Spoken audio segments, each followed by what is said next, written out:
of microorganisms. So our topic for today is that I will explain you about different kinds of microorganisms. When we talk about different kinds of microorganisms, there are four major types of microorganisms. Their names are virus, bacteria, protozoa, and fungi. So in this picture, you can see that these are your viruses, you have bacteria, you have fungi, and you have protozoa. Now I will explain you each type of microorganism in detail one by one. Viruses.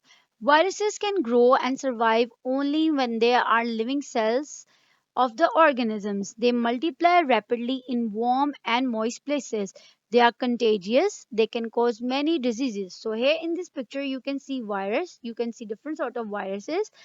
Viruses basically they start to grow and survive when they are inside a living organisms. They get their food and nourishment from the living organisms. They are contagious. This means that they can spread from person to person, from individual to individual. They can spread. They multiply in warm and moist places. So basically when in the places where the climate is warm, there is hotness and there is moisture, then the virus they start growing very fast, and they can also cause diseases. Now I will tell you about some of the diseases caused by viruses, that what are different sorts of diseases that viruses cause. So the first one is influenza. And influenza is basically the high degree of the flu. It is dangerous for our health. Then you have chickenpox. Chickenpox, here you can see the chickenpox. Then you have cold, common cold. Viruses can also spread common cold. Then you have measles. Measles are basically the respiratory disorders in which you have redness on the skin. Then you have mumps. Mumps are basically the disease, swelling of the salivary gland, your glands. Here you can see that there is a swelling near your tonsils. So basically, this is your swelling of the salivary gland, and it is because of an infection, a virus, or something that you have it can be because of something that you have eaten or some virus that has gone inside your body. And then you have hepatitis. Hepatitis has many types like hepatitis A, hepatitis B, hepatitis C, and so on. And basically in hepatitis you have the inflammation of the liver. When this virus goes inside your body causing hepatitis, then your liver it swells, and that causes hepatitis. So these are all the diseases that are caused by virus. Bacteria. Now I will tell you about bacteria. Bacteria are unicellular organisms. This means that bacteria are made up of only one cell. They grow and multiply rapidly. When bacteria start growing, then they multiply in number very fast.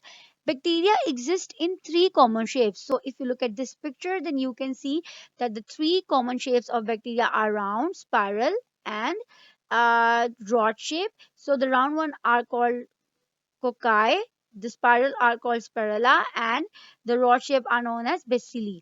So these are the three major shapes of bacteria. Beneficial microorganisms. As you know that we have learned about the harmful effects, harmful diseases of viruses. Bacteria also cause disease, but they are on the same time very helpful to us.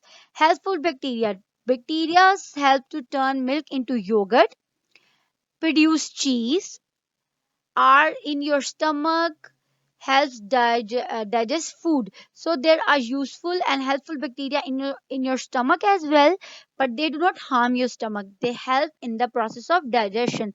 So this is how bacteria are useful for us. Some common diseases caused by bacteria. So basically there are three major diseases that are caused by bacteria: typhoid, meningitis, and pneumonia. So first I will tell you about typhoid.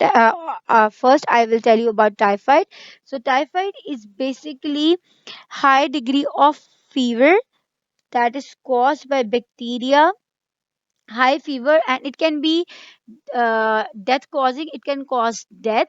It is basically because of drinking water, contaminated water that contains that bacteria. Then you have meningitis is basically the swelling of your spinal nerves, your brain nerves. There is a swelling that occurs here. You can see in this diagram, this is the normal, your normal brain, and when it is infected by uh, bacteria, then it turns red. And this is, and the outer layer of your brain and the spinal cord is covered with this bacteria. So the third one is pneumonia. Basically, here you can see the lung. It is a disease that is related to your lungs.